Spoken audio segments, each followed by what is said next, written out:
And third search for. Yes,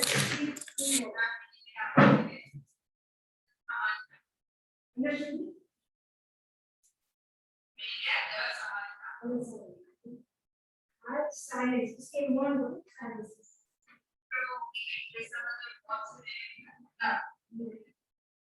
Third,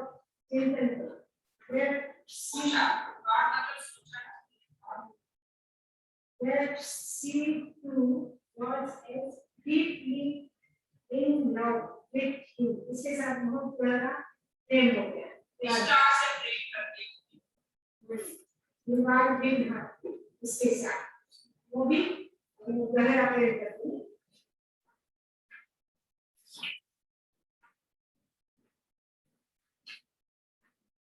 One day, Yudbahu went out of transport hunting and was supposed to come back in a week's time. One day, Yudbahu went out of town.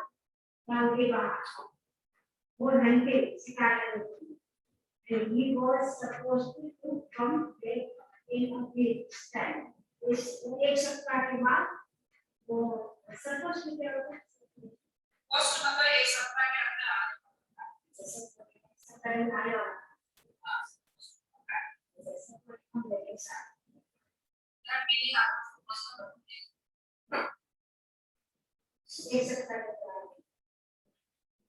उसका मतलब मेरे यहाँ पे चाहिए कोई बात. ये सप्ताह के आने वाला. This gave Manira a wonderful opportunity to send her a message to a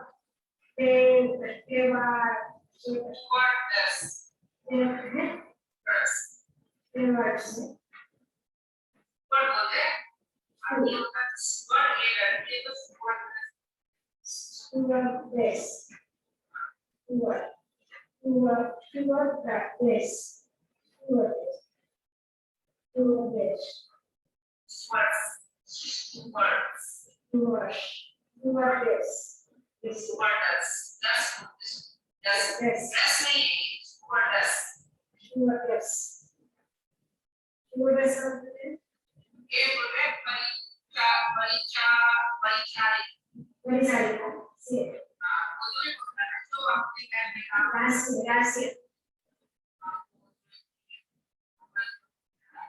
Gracias.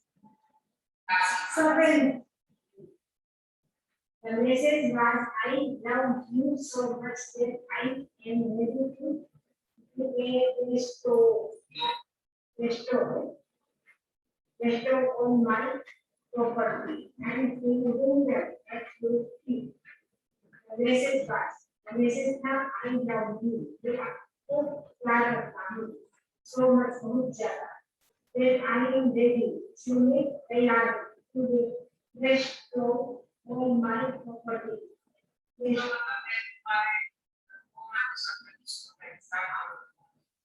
Keep this channel. पूरा राज्य पूरी प्रॉपर्टी आपके चरण में. प्रदान करता. आपके चरण में सब कुछ देता. Yudbahu cannot provide you with all the happiness that power, money, and kingdom can bring to your feet.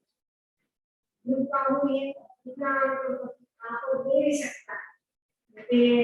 किसी भी दे सकता है, पावर भी दे सकता है, पैसा मनी भी दे सकता है, राज्य भी दे सकता है. Can bring to your feet.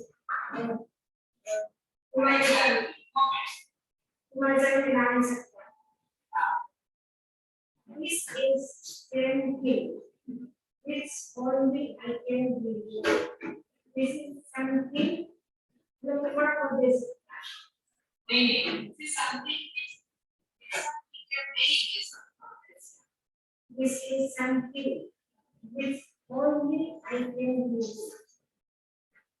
Suppose there is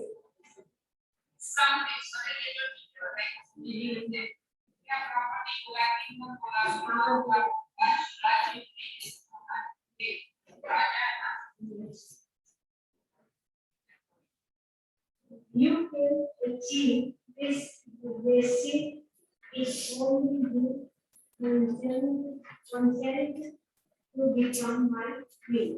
You can achieve this. ये तो प्राप्त कर सकते हैं तो मेरे आशीर्वाद.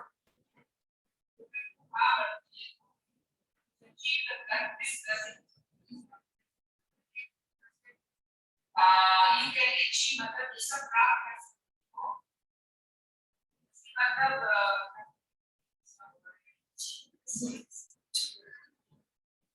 आशीर्वाद कर सकते हैं. सब आशीर्वाद और आशीर्वाद आशीष मिले.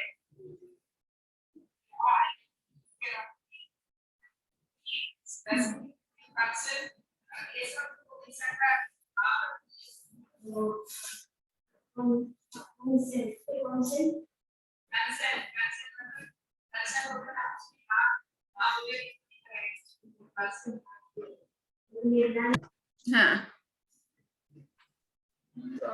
आज का जो विषय है, कल हम जो चर्चा कर रहे थे कि दया का स्वरूप क्या है, वास्तविक यानी आध्यात्मिक दृष्टि से दया किसे कहते हैं, लौकिक दृष्टि से दया किसे कहते हैं, तो वो हमने कल उसकी चर्चा की थी. आज हम वो देखेंगे कि जब लौकिक दया की बात आई थी तब उसमें बात आई थी कि लौकिक दया हमेशा मोह मिश्रित होती है, यानी उसमें किसी कुछ जीवों के प्रति राग होता है, कुछ जीवों के प्रति उपेक्षा भाव होता है, या उसके उनका ज्ञान भी नहीं होता मोस्टली लोगों को एक्चुअल में. तो इस कारण से उस दया को लोग करते रहते हैं. तो ये राग और द्वेष क्या चीज है, इसको थोड़ा सा समझाया है कि असंयम सुखाभिप्रायो राग.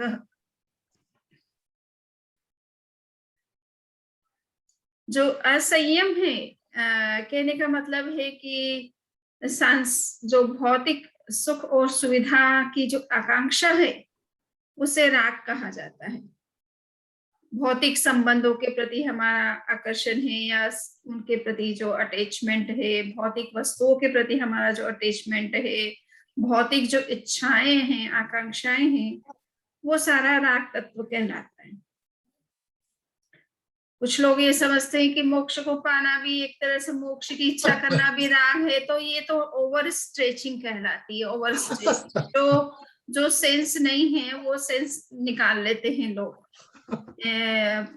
तो ये और कभी कभी उसको स्वार्थ कह देते हैं. तो स्वार्थ नहीं है, आत्मकल्याण परमार्थ तत्व है. इसको न तो स्वार्थ की कैटेगरी में डालना चाहिए, न राग तत्व की कैटेगरी में डालना चाहिए. ये तो राग से ऊपर ट्रांसेंड करने की चीजें हैं. तो इसलिए राग तत्व को हमें समझना है कि जो असंयम यानी जो भौतिक सुख सुविधा और जिसमें किसी तरह का त्याग या संयम की बात नहीं है, बल्कि एक पदार्थ के प्रति जो एक आकर्षण है, उसको राग तत्व कहा गया है. इसी तरह से दुखाभिप्रायो द्वेष, किसी को कष्ट देने का जो अभिप्राय हमारे अंदर होता है उसको द्वेष कहते हैं. किसी को कष्ट देना, किसी को परेशान करना, किसी के जीवन को जो है वो प्रताड़ित करना, ये सब चीजें जो है द्वेष भाव के अंतर्गत आती हैं.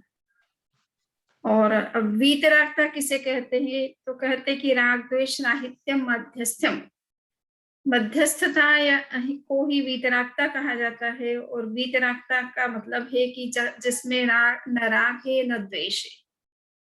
किसी प्राणी के प्रति न आपका राग है न किसी के प्रति आपका द्वेष भाव है. वो जो मानसिक स्थिति है या आंतरिक स्थिति है, चेतना का जो विकास है, उसका नाम वीतरागता है, मध्यस्थता है. उसी को उदासीनता भी कहते हैं, उदासीन्य भाव भी कहते हैं, उसी को समता भी कहते हैं. तो ये हमेशा प्रशस्त होती है. इसमें आपका किसी के प्रति न तो अटैचमेंट है, न किसी के प्रति आप हैट्रेड है. आपका सबके प्रति एक तरह से समान भाव है.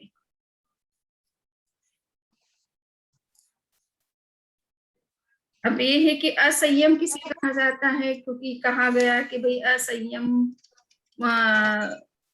पूर्ण जो सुख होता है उसके प्रति जो हमारा आकर्षण है, असंयम को बढ़ाने वाला जो हमारा आकर्षण है, इच्छाएं हैं, उनको हम राग कहते हैं। तो असंयम किसे कहा है, तो कहा कि हिंसा दे अनिवृत्ति असंयम, जिसमें हिंसा, झूठ, चोरी, कुशील, परिग्रह आदि दोषों का सेवन होता है, उसे असंयम कहते हैं।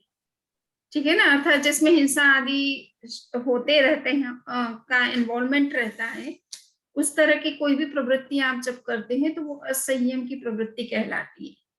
जिसमें हिंसा आदि का वर्जन किया जाता है, अर्थात अहिंसा, सत्य, अचौर्य, ब्रह्मचर्य, परिग्रह आदि जैसे जो जीवन के मूल्य है उनका पालन किया जाता है, उसको संयम कहा जाता है। दान के संदर्भ में बात कही गई कि स्वपरोपकारार्थम वितरणम दानम। दान किसे कहते हैं कि जिसमें स्वयं का भी उपकार हो और दूसरे का भी उपकार हो, अर्थात दूसरे को भी किसी तरह का सपोर्ट मिलता हो। तो इस तरह का जो दान है, वस्तु को देना, उसको दान कहा गया है। तो ये दान में स्वयं का भी होना चाहिए, हित होना चाहिए। आपने किसी को दान दिया है तो इसमें आपका भी हित होना चाहिए और दूसरे को भी फायदा होना चाहिए। अब कभी कभी जैन परंपरा में कई शब्द, टेक्निकल शब्द आते हैं, उसमें सावध्य शब्द बहुत आता है, निर्वध्य शब्द बहुत आता है। तो सावध्य और निर्वध्य किसे कहते हैं, इसको थोड़ा समझाया है कि संयमोपवर्धकम निर्वध्यम। जिस क्रिया को करने से आप में संयम का विकास होता है, आप आध्यात्मिक दृष्टि से आगे बढ़ते हैं, वो सारी प्रवृत्ति निर्वध्य कहलाती है। सिंपल शब्दों में, जिन क्रियाओं को करने से किसी प्रकार का पाप नहीं लगता है, वो सारी क्रियाएं आपकी निर्वध्य कहलाती है। और जिसमें किसी प्रकार का पाप लगता है, हिंसा होती है, झूठ लगता है, या चोरी करनी पड़ती है, या कुछ इस तरह का डिसऑनेस्टी होती है, तो वो सब क्रियाएं सावध्य कहलाती है।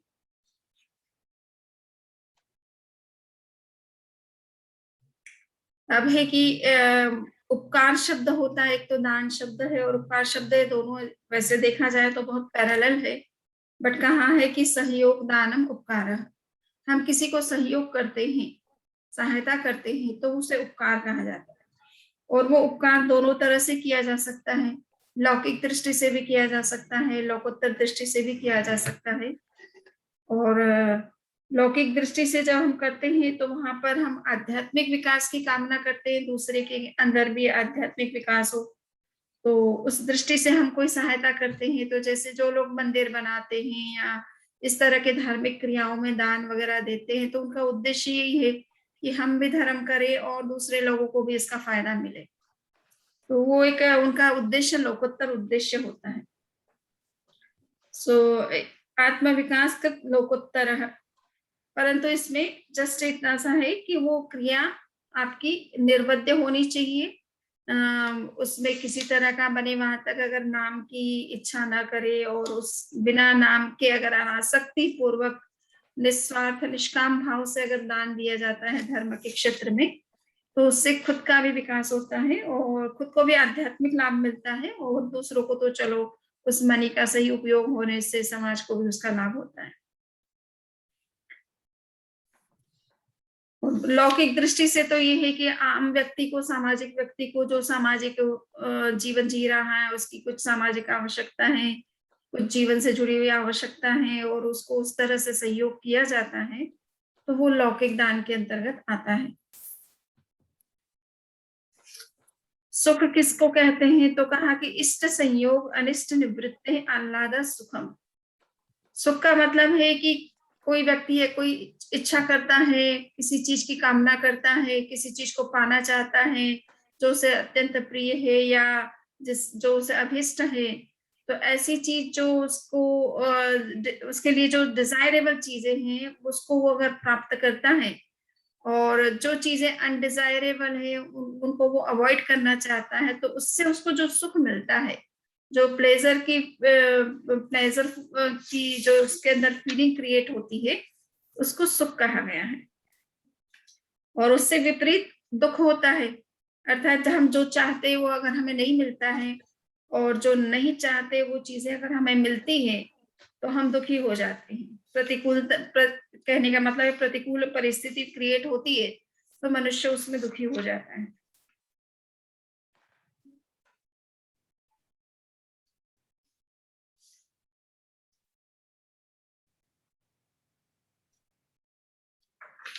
अब एक कंसेप्ट आता है हे का, उपादेय का और गेय का। गेय का मतलब होता है कि संसार में कौन सी चीजें ऐसी हैं जिनका हमें ज्ञान करना चाहिए, हे कौन सी है जिनको हमें छोड़ना चाहिए, त्यागना चाहिए, और उपादेय कौन सी चीजें हैं जिनको हमको ग्रहण करना चाहिए। तो इस विषय में ये है कि संसार में जो भी चीजें हैं, ज्ञान तो हर चीज का किया जा सकता है। अच्छी चीजों को भी जानना जरूरी है और बुरी चीजों को भी जानना तो जरूरी है, ताकि हम उनसे बचे, उनको अवॉइड कर सके, उनके परिणामों को समझ सके, जान सके। तो गलत और अच्छी सब चीजें संसार में जो कुछ है सब कुछ जानने योग्य ही होता है, किंतु देखना है कि कौन सी चीजें हमारे लिए अहितकर है, अकल्याणकारी है, जिससे हमें हानि होती है वर्तमान में भी भविष्य में भी। तो ऐसी चीजों को छोड़ना जरूरी है।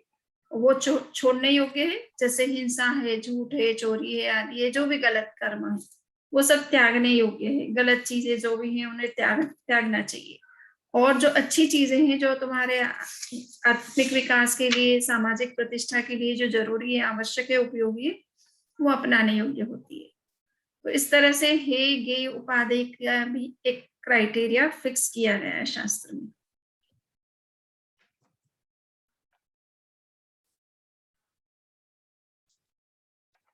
अब आज लास्ट हम चैप्टर शुरू कर रहे हैं, 10वां प्रकाश जिसे कहते हैं। ये थोड़ा ज्ञान मीमांसा और जिसको कहते हैं लॉजिक से ज्यादा संबंध रखता है कि लॉजिक का जैनिज्म में क्या कंसेप्ट है। ज्ञान मीमांसा के संदर्भ में जैसे हमने प्रारंभ के चैप्टर में चर्चा की थी कि 5 प्रकार के ज्ञान होते हैं, मति ज्ञान, श्रुत ज्ञान, अवधि ज्ञान, मनःपरक ज्ञान और केवल ज्ञान, ठीक है ना। किंतु इन ज्ञानों के अलावा भी कुछ और भी चीजें होती हैं जो हमारे ज्ञान के साधन बनती है, जिनके द्वारा किसी विषय का ज्ञान होता है। तो इस विषय में कहा गया है कि तत्वानि प्रमाण नई निक्षेपादि भी अनुयोज्यानि। कोई भी पदार्थ को आप जब कभी जानने की कोशिश करते हो तो उसको कई दृष्टि से देखना चाहिए, कई दृष्टि से समझना चाहिए, कई तरीके से जानने का प्रयास करना चाहिए। तो वो 3 मेन तरीके यहाँ पर बताए हैं।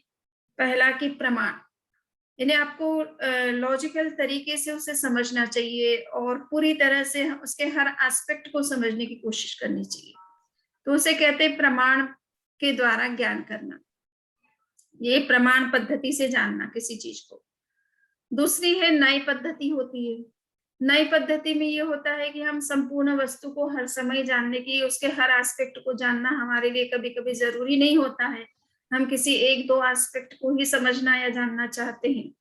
तो नई पद्धति इसलिए प्रयोग की जाती है कि इसमें आप किसी पर्टिकुलर एक एस्पेक्ट को समझना चाहते हैं तो उसी पर फोकस करें। तो नए पद्धति में की अप्रोच ये रहती है कि एक आप किसी भी ऑब्जेक्ट को जब जान रहे हैं तो उसके किसी एक एस्पेक्ट पर फोकस करिए, बाकी सब एस्पेक्ट्स को ओवरलुक कर दीजिए, एक तरह से उसको साइड में रखिए।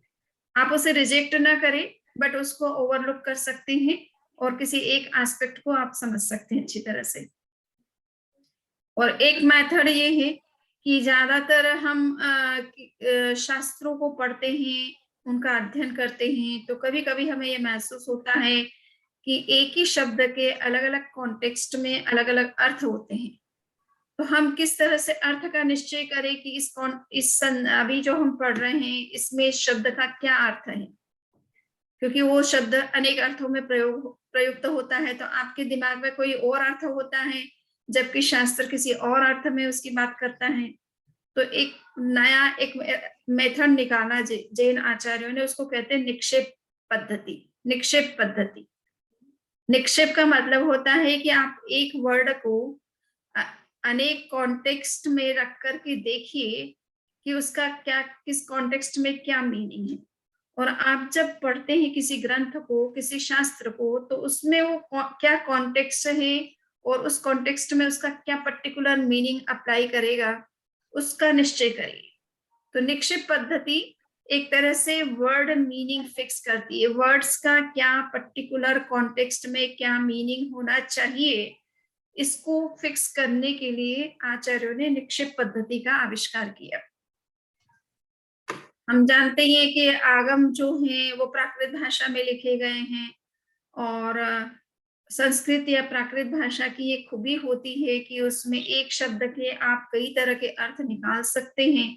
कभी कभी उस शब्द को जब आप प्राकृत भाषा में पढ़ते हो और उसको जब आप संस्कृत भाषा में ट्रांसलेट करने की कोशिश करते हो, तो वो शब्द कई तरह से ट्रांसलेट हो जाता है। तो इसलिए ये समझना जरूरी होता है कि अगर हम ट्रांसलेशन भी कर रहे हैं या उसका मीनिंग समझने की कोशिश कर रहे हैं, तो हमें ये समझना होगा कि ये शब्द इस पर्टिकुलर टेक्स्ट के अंदर किस कॉन्टेक्स्ट में यूज हुआ होगा। तभी आप टेक्स्ट का सही अर्थ समझ पाएंगे या सही इंटरप्रिटेशन करेंगे, सही मैसेज कन्वे होगा। नहीं तो गलत इंटरप्रिटेशन होने से सारी थियरी चेंज हो जाती है। तो ये जरूरी है कि वर्ड मीनिंग भी फिक्स होना चाहिए, उसका भी कोई मेथड होना चाहिए।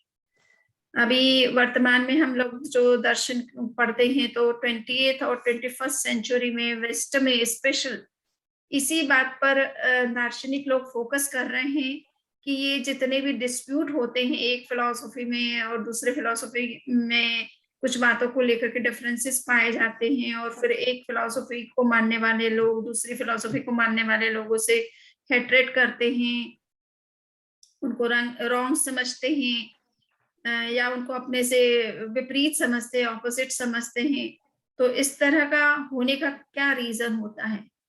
क्योंकि कोई भी फिलोसोफर है या कोई भी महापुरुष है, वो जब किसी सत्य को जानने की कोशिश करता है और उसको जब बोलता है, तो वो सत्य कोई उसने क्रिएट नहीं किया, वो तो यूनिवर्स में ऑलरेडी होता है।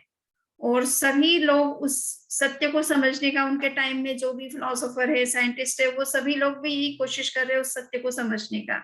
पर एक सत्य को समझने में एक कुछ बोलता है उसके बारे में, दूसरा कुछ बोलता है। सत्य एक ही है, परंतु बोलने वाले, बताने वाले डिफरेंट डिफरेंट तरीके से उसे बताते हैं, और इसलिए उनमें वैचारिक संघर्ष होते हैं, उनमें के बीच में आर्गुमेंट्स होते हैं, डिबेट्स होती हैं, और एक तरह से कॉन्फ्लिक्ट्स क्रिएट होते हैं। तो ये कल्चरल कॉन्फ्लिक्ट्स का बहुत बड़ा कारण बनता है कि एक ही सत्य को देखने और समझने और बताने के तरीके अलग अलग हो जाते हैं। तो ये दार्शनिक वर्तमान में जो 20th सेंचुरी और 21st सेंचुरी में स्पेशली द वेस्ट में जो फिलोसोफर काम कर रहे हैं, वो लैंग्वेज पर ध्यान दे रहे हैं कि वास्तव में ट्रुथ तो एक ही है। आत्मा के बारे में बुद्धिज्म कोई बात कहता है, चाहे हिंदुइज्म कुछ कहता है, चाहे जैनिज्म कोई बात कहता है। आत्मा तत्व तो किसी का बनाया हुआ नहीं है, वो तो शाश्वत है और वो तो सेम है, चाहे वो बुद्धिज्म उसे समझे या चाहे हिंदुइज्म समझे, चाहे जैनिज्म समझे। सबकी अप्रोच में कहाँ क्या डिफरेंस हो रहा है, या सबकी टर्मिनोलॉजी में क्या डिफरेंस आ रहा है, क्यों आ रहा है, ये सब चीजें लिंग्विस्टिक एनालिसिस का विषय बन जाती है। तो ये निक्षेप पद्धति में इसी बात को ध्यान दिया गया आचार्यों ने। अभी वेस्ट तो 20th और 21st सेंचुरी में इस बात पर ध्यान दे रहा है कि मूलतः तत्व या सत्य तो एक ही होता है, किंतु उसको बताने वाले अलग अलग भाषा में बोलते हैं, और इसलिए ये अलग अलग संप्रदाय, अलग अलग स्कूल्स क्रिएट हो जाते हैं।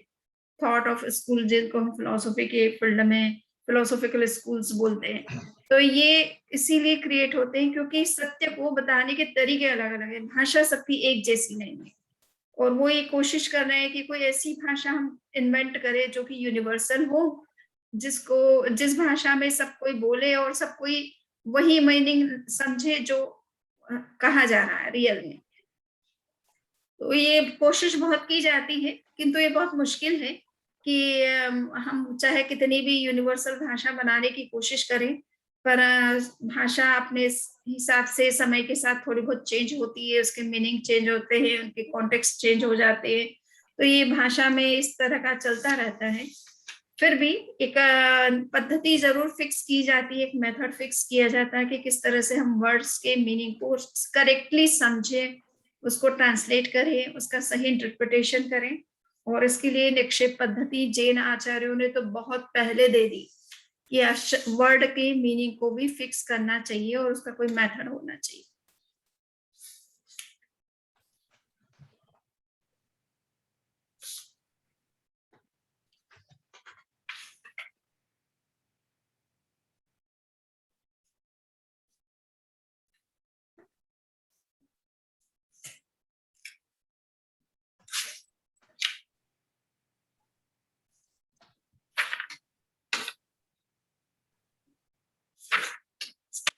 एक है कि कुछ जैसे हमने 5 ज्ञानों की चर्चा की जिनको कि प्रमाण भी कहा जाता है, किंतु उसके अलावा भी कुछ ऐसे ज्ञान है जैसे स्मृति है।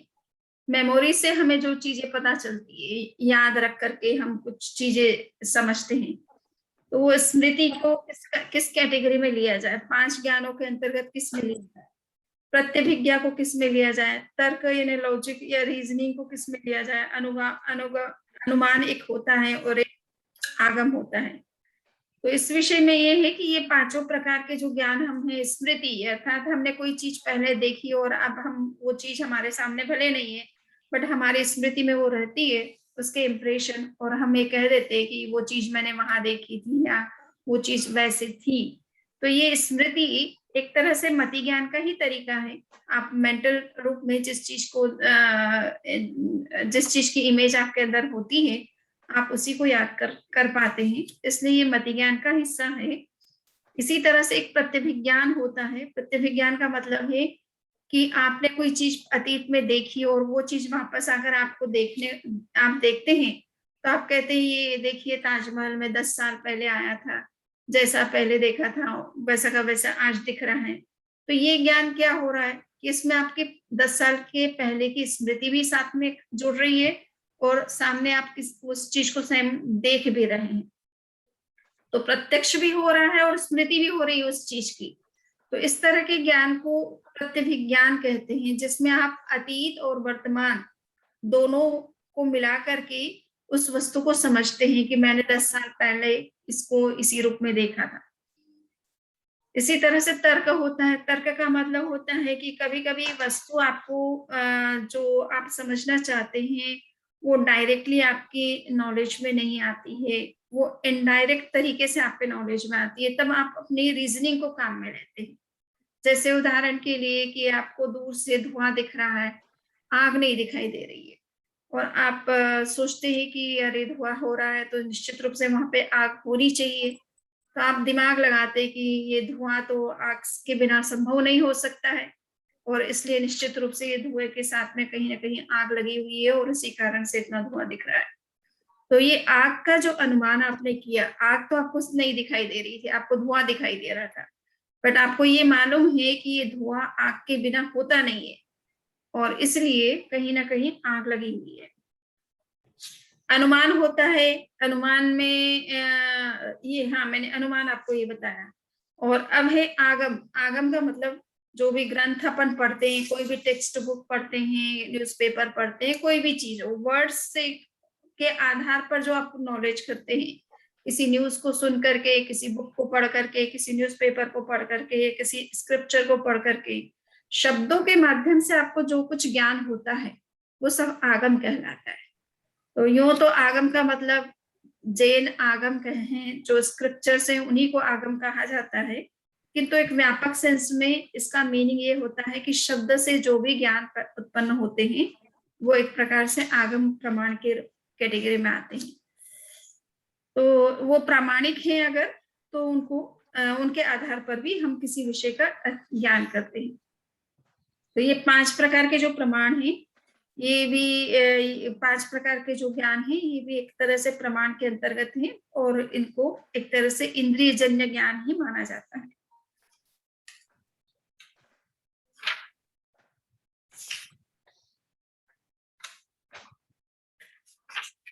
तो और कुछ चीजें हैं थोड़ी आपकी और डिफिकल्ट लगेगी, आप कहें तो मैं चर्चा कर लूं, उसमें कोई दिक्कत नहीं है। कोई दिक्कत नहीं है, आप एक तो करते रहो। एक सप्तभंगी का सिद्धांत आता है ना, सप्तभंगी। सप्तभंगी What's का that? मतलब होता है कि Wait, wait, wait. हाँ, सप्तभंगी, सेवन सब सेंटेंसेस, जिनको एक कहते हैं सेकंड, सेवन। हाँ, सप्त क्या? सप्तभंगी, भंगी? भंगी, यस। सात खंडों वाला? हाँ, 7 प्रेडिकेशंस, ओके, है ना। I just want to make sure कि तो हाँ, अब अपन जैसे देखते हैं कि एक ही बात को आप कई तरीके से कह सकते हो, तो जैनिज्म में इसके लिए भी एक अच्छा सिद्धांत है सप्तभंगी का। उस सिद्धांत के अनुसार ये है कि कोई भी बात आप ले लीजिए, कोई भी ऑब्जेक्ट के बारे में अगर आप बात कर रहे हैं या उसके किसी पर्टिकुलर एस्पेक्ट के बारे में बात कर रहे हैं, तो उस बात को कहने के आपको आपके पास 7 मोड्स होते हैं, 7 प्रकार से आप सेंटेंस उसमें बना सकते हैं। जैसे उदाहरण के लिए मान लीजिए कि आप कहते हैं कि आपके हाथ में 1 रुपया है ना, $1 है आपके अंदर हाथ में। तो आप एक तो ये कहते हैं कि मेरे हाथ में $1 है, और एक ये कहते हैं कि मेरे हाथ में 1 से अधिक डॉलर नहीं है, ठीक है ना। दोनों में निष्कर्ष तो एक ही है। निष्कर्ष एक कैसे हो सकता है? एक में आपने कहा नहीं है, एक में कहा है। मैं कह रही हूँ कि मेरे आपके हाथ में $1 है, ये बात का जो मीनिंग है, जब आप ये सेंटेंस कहते हैं कि मेरे हाथ में 1 से अधिक डॉलर नहीं है, तो इसमें निष्कर्ष क्या है? निष्कर्ष तो सेम ही है ना दोनों का। तो आप इस तरीके से भी, नेगेटिव तरीके से भी कह सकते हैं, अफर्मेटिव तरीके से भी बात को कह सकते हैं, और ये दोनों को मिलाकर के भी कह सकते हैं कि मेरे हाथ में $1 है, 1 से अधिक नहीं है, आप ऐसे भी बोल सकते हैं। तो निष्कर्ष सेम रहेगा, सभी तरह से आप बोले, किसी भी तरीके से बोले। और ये दोनों चीजें आप एक साथ बोलने की कोशिश करेंगे तो आपके पास में ऐसे कोई वर्ड नहीं होगा जिसमें कि इज और इज नॉट दोनों एक्सप्रेस हो सके। आपको हमेशा 2 सेंटेंस ही यूज करने पड़ेंगे, ठीक है ना। और रियलिटी ये है कि वो इज और इज नॉट दोनों है। आप उसे 1 रुपया है, $1 है ऐसा भी कह सकते हैं, और वो 1 के अलावा और कुछ नहीं है ये भी आप उसको कहते हैं। तो ये दोनों बातें उस पर अप्लाई होती है कि ये बात सही है।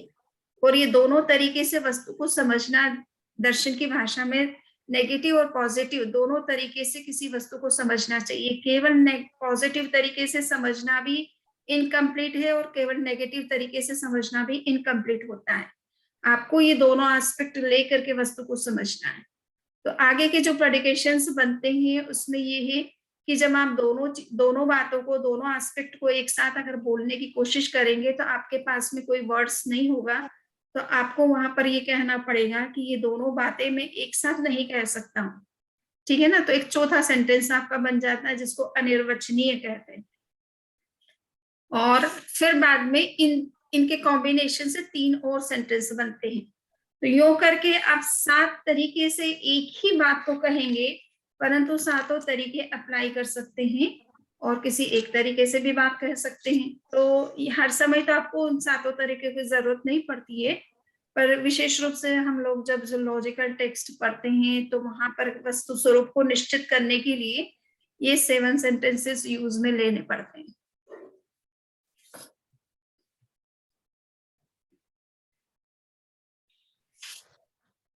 अब नई के बारे में है कि एक नई का सिद्धांत भी बहुत महत्वपूर्ण है, जिसकी हम चर्चा वैसे आपसे मैंने जस्ट ऐसे ही कहा था कि किसी एक एस्पेक्ट को समझने के लिए नई का सिद्धांत उपयोग में लिया जाता है। अगर संपूर्ण वस्तु को समझना है तो प्रमाण पद्धति का उपयोग किया जाता है। अगर वस्तु के किसी एक पक्ष को समझना है, एक एस्पेक्ट को समझना है, तो नई पद्धति को काम में लिया जाता है। वर्ड के मीनिंग को फिक्स करना है तो निक्षेप पद्धति को काम में लिया जाता है। और किसी भी बात को 7 प्रकार से कहना है, तो अलग अलग तरीके से कहना है, तो सप्तभंगी सिद्धांतों को काम में लिया जाता है।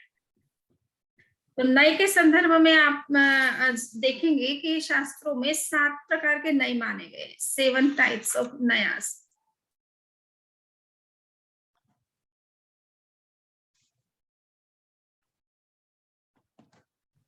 सात प्रकार के नय कैसे होते हैं कि आप एक ही बात है, एक ही चीज है, एक ही घटना है या एक ही वस्तु है, उसको देखने के आपके अलग अलग नजरिए होते हैं। तो नए एक प्रकार से आपके दृष्टिकोण, आपके एटीट्यूड को या आपके स्टैंड पॉइंट को एक तरह से रिप्रेजेंट करता है कि आप किस एंगल से उस चीज को देख रहे हैं। ठीक है ना। तो सबसे पहला होता है नैगम नय। नैगम नय बहुत ही व्यापक दृष्टिकोण है और इसमें आप वस्तु को बहुत ही व्यापक संदर्भ में देखते हो।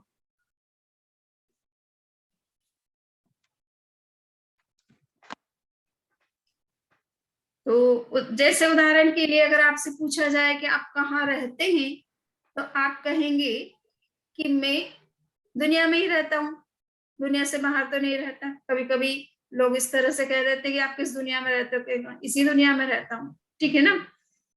तो ये एक आपने बहुत ही एक व्यापक दृष्टि से ये बात कही है कि दुनिया में रहता हूँ, तो दुनिया तो बहुत बड़ी, आप सब पूरी दुनिया में तो नहीं फैलते हैं, आप किसी पर्टिकुलर प्लेस में रहते होंगे, बट आप जनरलाइज करते हैं और जनरलाइजेशन में एक तरह से हाईएस्ट लेवल का जनरलाइजेशन करते हैं कि आप दुनिया में रहते हैं। तो नैगम नय एक तरह से वैसा है कि ये बहुत व्यापक दृष्टि से वस्तु को देखता है। दूसरा है संग्रह नहीं होता है।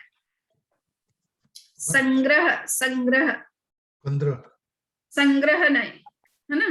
संग्रह संग्रह संग्रह है ना। संग्रह करना कहते हैं ना अपन, वस्तु का संग्रह करना। तो संग्रह करने का एटीट्यूड क्या होता है कि ये वस्तु को जनरलाइज करके देखता है और जनरलाइजेशन में ये सारे उसके जो डिस्टिंक्टिव फीचर्स हैं उसको पूरी तरह से ओवरलुक कर देता है। नैगम नय में क्या है, जनरलाइजेशन के साथ साथ में डिस्टिंक्टिव फीचर्स भी रहते हैं किसी वस्तु के बाद।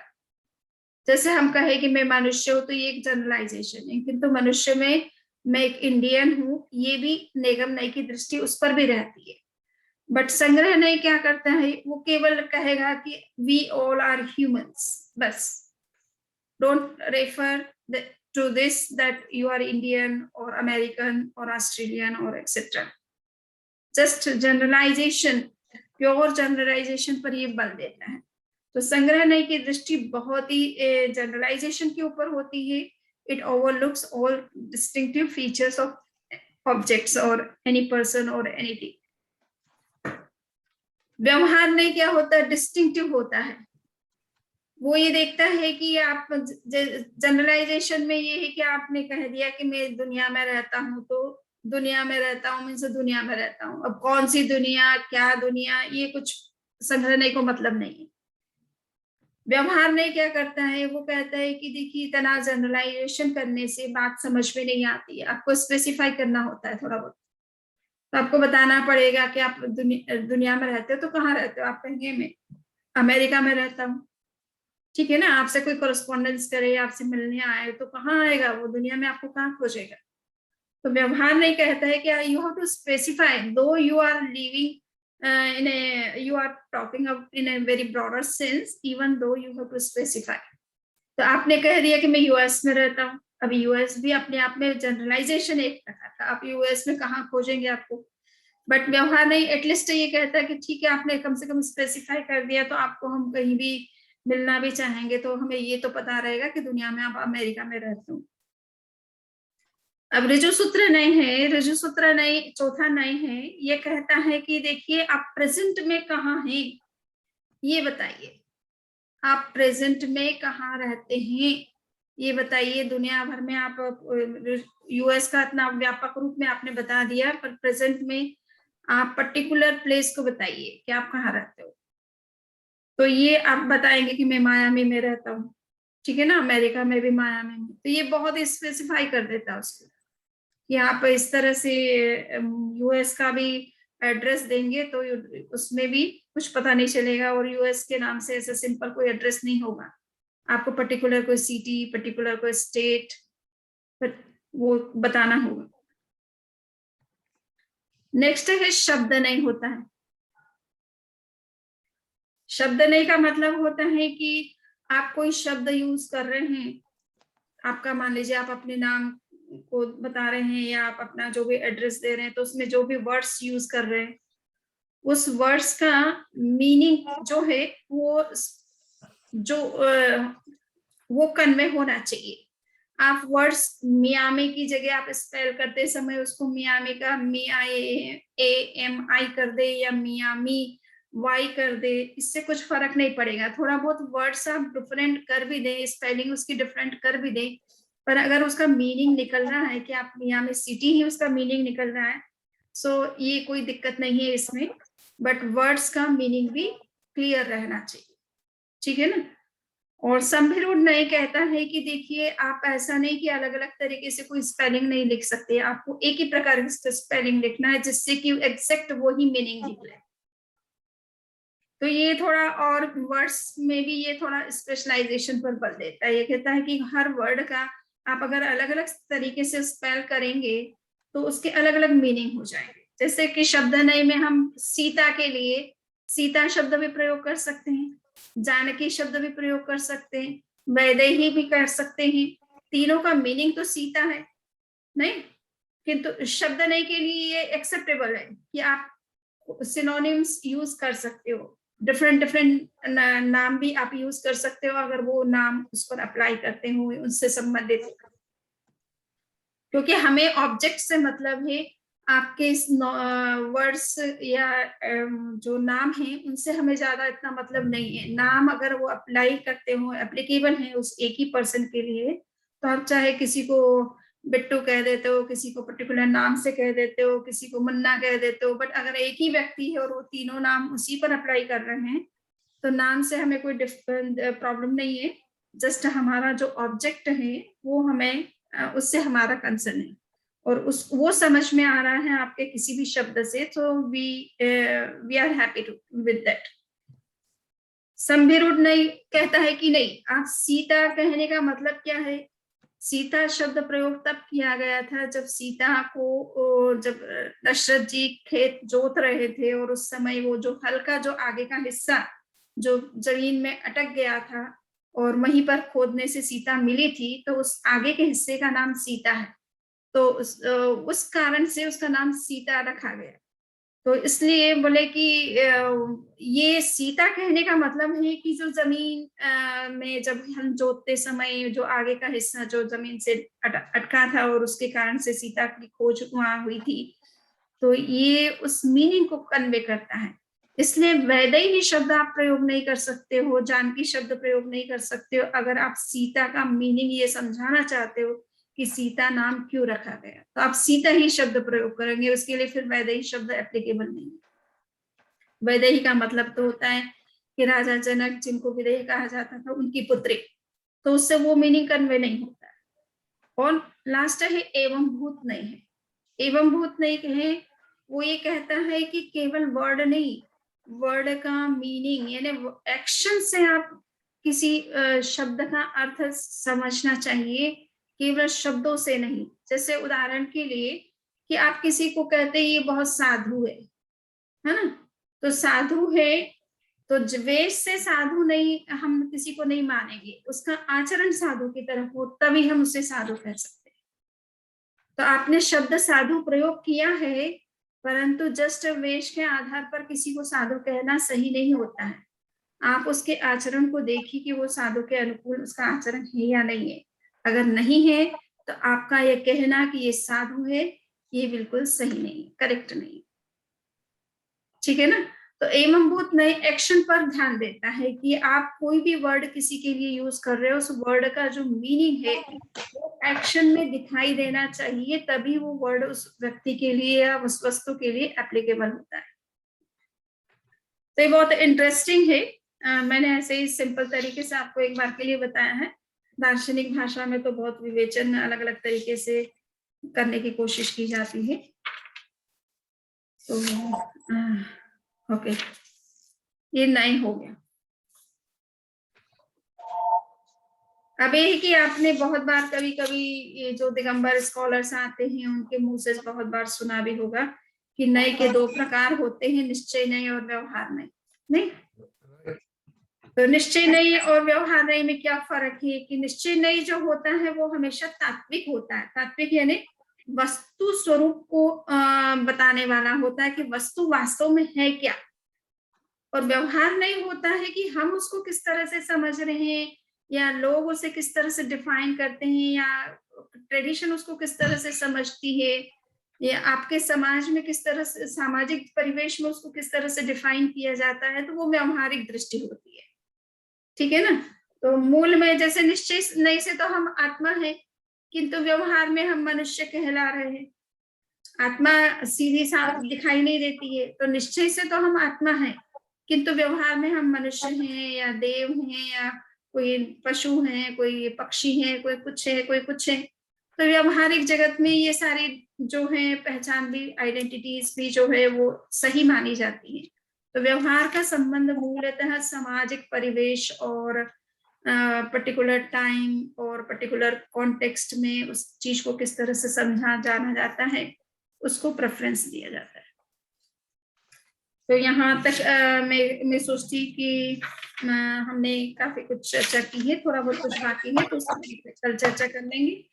आपको 5-10 मिनट प्रश्न करना हो तो कर सकते हैं। Let's go to, आपने असंयम के बारे में बात करी थी अभी कुछ देर पहले। एग्जैक्टली वापस बोल दीजिए। असंयम का मतलब है, एक मिनट,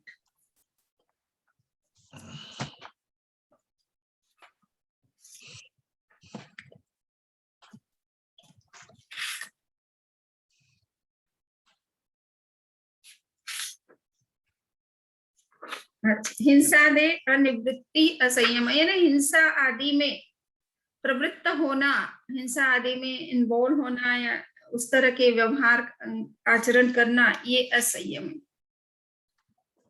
एक सेकंड। ऐसी प्रवृत्ति करना जिसमें हिंसा, झूठ, चोरी आदि होती है, वो सारा असंयम कहलाता है।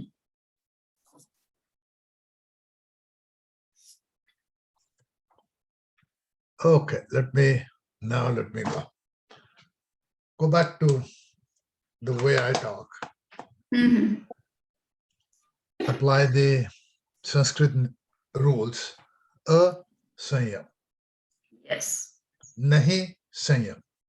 हाँ, हाँ, ठीक है, ठीक है।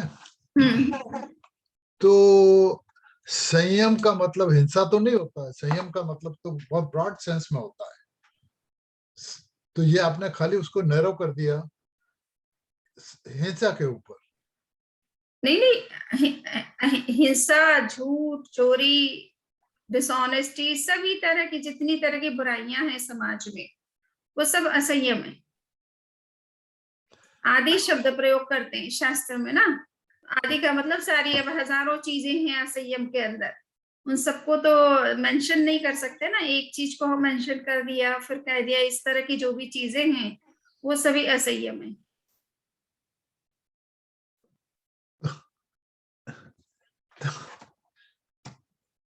तो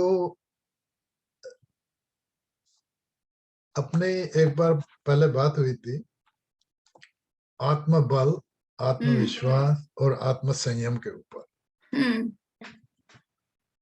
तो वहां पर जो है अपन ने जब बात करी थी उसमें संयम का मतलब कुछ और भी निकला था। अब ढूंढना पड़ेगा मुझे कहाँ लिखा हुआ है मैंने। तो जैसे अपन बात दोनों कर रहा है और मुझे गुस्सा आ गया, मैंने कुछ बोल दिया, तो वो असंयम हो गया। बिल्कुल, आप जब अपना नियंत्रण खोते हैं और गलत मार्ग पर जाते हैं तो वो असंयम है, चाहे गुस्सा हो चाहे कुछ हो। वेट अ सेकंड, मैं कौन सा गलत रास्ते पे गया? उस वक्त की बात में बोल दिया, बात खत्म हो गई। कौन सा गलत मार्ग हो गया? नहीं, वो बात तो ठीक है, वो हो गया, परंतु उसको सही मानोगे कि गुस्सा किया आपने, जो भी थोड़े टाइम बीइंग के लिए किया फिर भूल गए, वो एक अलग बात है। परंतु जो किया वो सही किया क्या आपने? वो सही था, वो अच्छा आचरण कहते हैं उसको, हाँ? उसको सही आचरण बोलते हैं। मैंने ये नहीं कहा, मैं तो ये नहीं कह तो रहा हूँ कि हाँ, डिस्कशन में कभी हम्म, कभी हो जाता है कि डिसएग्रीमेंट होता है, तो डिसएग्रीमेंट होना दिक्कत नहीं है, पर अगर गुस्सा आता है तो ये असंयम हो जाता डिसएग्रीमेंट में एक आध शब्द का उपयोग अगर हो गया है। तो क्या बड़ी बात हो? बात बड़ी छोटी का प्रश्न नहीं है, बात ये है कि जो भी अगर प्रयोग किया उसको आप सही मानते हो क्या? उस वो सही आचरण तो नहीं है ना। वो तो कह देते हैं, यूं तो फिर हर चीज अपन कुछ भी करेंगे कह देंगे कि नहीं नहीं, ऐसा वो थोड़ा कर होता लिया तो क्या है, हो ऐसा गया, थोड़ा वो होता कर लिया तो क्या हो गया, तो शास्त्र उस बात है। को नहीं नहीं नहीं, वो मानते। वो वो मेरी आदत में नहीं है कि हाँ, जस्टिफाई करना, तो मेरी आदत में है नहीं। पर मैं तो ये कह रहा हूँ कि कभी कभी इंसान शब्दों का उपयोग कर देता है, उसका कोई उसको मतलब नहीं, 5 मिनट बाद सब बात खत्म, रत्ता ना पो। तो ठीक है, वो मतलब 5 मिनट के लिए भले वो दोष लगा हो, ज्यादा नहीं लगा हो, आपके दिमाग में नहीं रहा, तो उसका कोई बहुत लॉन्ग टर्म कोई इफेक्ट आपके ऊपर नहीं होना है। बट जितना भी किया उतना तो हो ही गया ना। जैसे आप देखिए द्रौपदी का क्या हुआ, अब वो दुर्योधन जो है वो पानी में गिर गया, तो राइट। द्रौपदी ने बोला तो कितना सा, अब वो कोई 1 मिनट भी नहीं लगा होगा अब उस सेंटेंस को बोलने में, पर उससे महाभारत खड़ा हो गया ना। उससे तो पूरा महाभारत खड़ा हो गया। तो एनीवे, वो उसको 2 मिनट 1 मिनट भी नहीं लगा होगा ना उस उतनी बात को कहने की। आपका टाइम हो गया, आपके टाइम हो गया। हाँ हाँ, ओके। ओके